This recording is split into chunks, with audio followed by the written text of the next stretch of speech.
ডাল রান্না করলে এমনভাবে ডাল রান্না করতে হবে যেন এক পদেই সবার প্লেট খালি হয়ে যায়, সাথে আর অন্য কিছু রান্না না করা লাগে। আজকে আপনাদের দারুণ মজার একটা ডালের রেসিপি শেয়ার করব। আমার যেদিন রান্না বান্না করতে একদম ইচ্ছা করে না সেদিন এই ডালটা রান্না করি, এটা দিয়ে সবার খাওয়া হয়ে যায়। প্রথমে তেলের মধ্যে জিরা আর তার সাথে দিয়ে দেবো শুকনা মরিচ 3-4টা, সেটাকে হালকা একটু ভেজে নিয়ে মসুরের ডাল দিয়ে দিচ্ছি ধুয়ে রাখা। আর এখন দিয়ে দেবো আলু কুচি, 2টা আলু কুচিয়ে নিয়েছি। তারপর আমি এখানে দিয়ে দেবো টমেটো।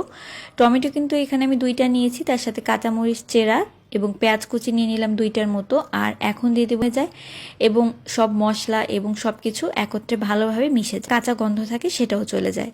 এবার দিয়ে দেবো এখানে আমি ছিলাম তো এখন অনেকটাই ডাল সেদ্ধ হয়ে এসে কিন্তু একদম কিন্তু গলে মিশে যায়নি, পাতলা ডাল রান্নার সময় যেরকম হয়। তো এখন আর মচা করে ভাজার দরকার নেই, তারপর উঠিয়ে নিয়েছি। এখন আরও একটু তেল দিয়ে সেটা করে রেখেছিলাম সেটা দিয়ে দিলাম। আর আর এই বাগারটা দেওয়ার সময় এত সুন্দর একটা স্মেল আসে। পাতা দেওয়ার পরে আবারও একটু নেড়ে নিব 1 মিনিটের জন্য রেখে, তারপর ভুলবেন না যে আপনাদের কেমন লাগলো।